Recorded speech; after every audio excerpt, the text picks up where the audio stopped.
At 7:42 p.m. my phone buzzed. A group chat titled Family. Dad's message sat at the top like a verdict. We think it's best if you take a step back for now. Emma needs space. Then Aunt Diane reacted with a thumbs up. Just like that, I was exiled from my own bloodline with a single emoji. The microwave hummed behind me, spinning a bowl of curry I suddenly couldn't stomach. They'd ended 5 years of my life with perfect punctuation. I typed back, understood. I'll step away. From the family fun too. I hit send. 5 minutes later the first phone call came in. And by midnight, everything in their world began to break. People used to call me the reliable one. The glue. The fixer. I thought that meant love. Turns out it meant I was their emergency exit point. 5 years earlier, my dad had called me from a gas station parking lot. Rain hammering the roof so hard it bled through the speaker. Lena, he said, voice cracking. They won't admit Emma without insurance. Please. She's not gonna make it. I was 27. Sitting in my tiny apartment surrounded by second-hand furniture and the smell of burnt coffee. I still believed love meant saying yes even when it hollowed you out. So I opened my laptop, logged into my savings and emptied everything I had. $32,000. My down payment for a future I'd never have. Emma got admitted. They called it a miracle. They never mentioned me. After that, every family crisis had my number scribbled on it. Mom's insulin, dad's overdrafts, Emma's therapy bills. I told myself it was okay. Family helps family. But help turned into habit, and habit turned into a job title I never applied for. Then one night, over cheap takeout, Dad said, maybe we should make it official. A family fund. You're good with money. It sounded responsible. Safe. Like control. But what I built wasn't control, it was a leash. The Reynolds Family Fund lived under my name, my routing, my passwords. I paid for everything: prescriptions, mortgages, car repairs, even Aunt Diane's cosmetic dental crown. Every month I'd move money around like a one-woman economy and tell myself it was temporary. And my boyfriend, Nate, used to joke, "You treat your family like clients who never pay invoices." I'd laugh. But in the shower later, I'd cry quietly so he wouldn't hear. By year 3, I stopped buying anything new for myself. I lived on oatmeal. I canceled Netflix. Every time I tried to pull back, another emergency appeared, as if the universe was punishing me for wanting rest. Then came the yoga retreat request, $3,200 for Emma's mental health. I waited for someone else to say no. Dad replied, "That's important. Mental health counts too." Mom added a heart emoji. That's when I realized the fund wasn't help anymore. It was theirs. My money had become their birthright, so I renamed the fund on my computer. It used to be Reynolds Family Heart.xlsx. I changed it to Reynolds Ledger.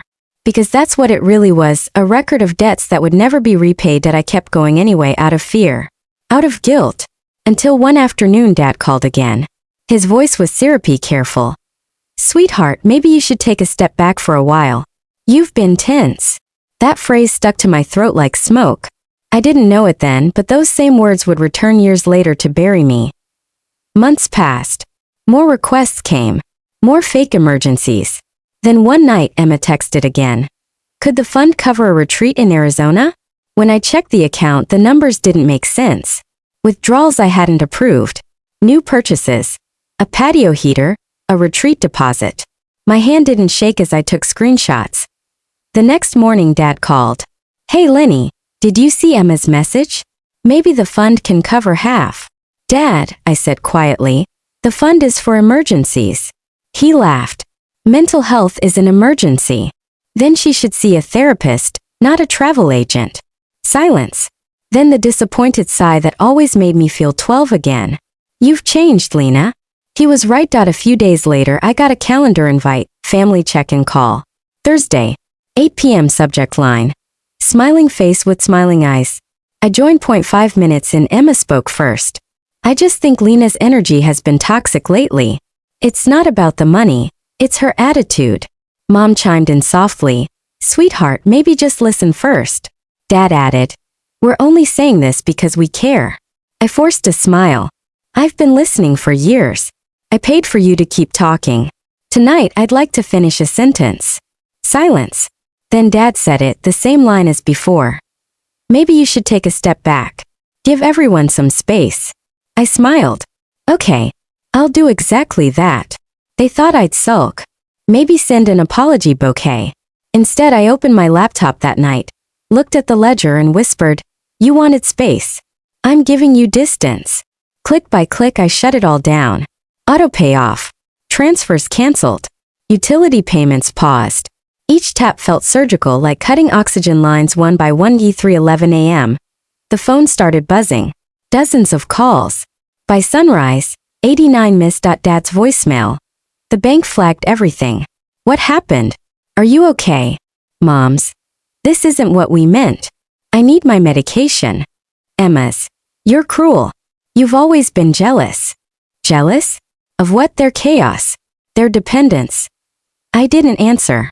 I watched the notifications pile up like snow. By noon, Aunt Diane texted, "Families need grace." Grace to them meant my money. The pharmacy called next. "Your card declined for your mother's prescription. Would you like to update payment?" "No," I said. "They'll handle it." The pharmacist hesitated. "Are they okay?" "They will be," I said. "Eventually." 3 days later, I joined another family Zoom. Casual check-in.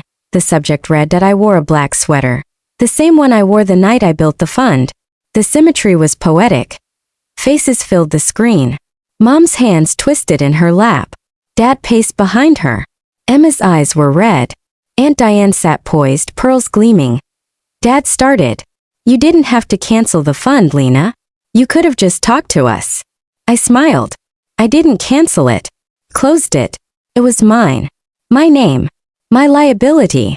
Mom's voice cracked. "That money was keeping us alive." "No," I said softly. "I was." Aunt Diane sighed. "Families go through rough patches.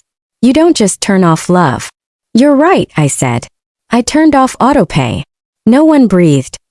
Emma leaned forward, shaking. "You're enjoying this, aren't you? Watching us struggle." "I'm watching you adapt." Dad snapped. "We trusted you." "That's funny," I said, clicking share screen. The spreadsheet filled the screen, years of payments color-coded like a confession. Rent, insulin, therapy, dental crowns. Totals stacked to one brutal number. $187, $421. Mom gasped. Emma whispered, "Oh my God." Aunt Diane smirked. "Someone loves keeping receipts." "Someone had to," I said. "Otherwise you'd still call me dramatic instead of accurate." Then I opened another tab, one labeled "What if?" It showed what I could have had if I hadn't been their safety net. A modest home, a retirement start, a life. Emma spat. "You think money makes you better than us?" "No," I said. "But it's the only thing you ever came to me for." And then I showed them the final document. A loan application. Reynolds Family Wellness LLC. $80,000. My name. My forged signature. Filed 2 days after they told me to step back. Mom froze. Dad went pale. "This," I said, tapping the screen, "is fraud. The bank froze it this morning." Dad stammered. "We were trying to help Emma." "No," I said quietly. "You were trying to help yourselves." I lifted a stack of papers into frame. Every joint account closed. Every shared card canceled. The IRS notified. "You wanted space? You've got it." Mom's voice cracked. "You wouldn't." "I already did." For a moment no one spoke. Aunt Diane laughed nervously. "You're so dramatic, Lena." I smiled. "Maybe. But I'm finally the one writing the script." I clicked leave meeting. The screen went black. My reflection stared back, a stranger. Not angry. Not broken. Just free. For days the phone buzzed nonstop. Pleas, threats, guilt. Then silence. Beautiful, heavy silence. That silence didn't hurt. It hummed out. A week later the bank emailed. The fraudulent loan was frozen. If I'd waited one more day, I'd have been buried under 80 grand of their lies.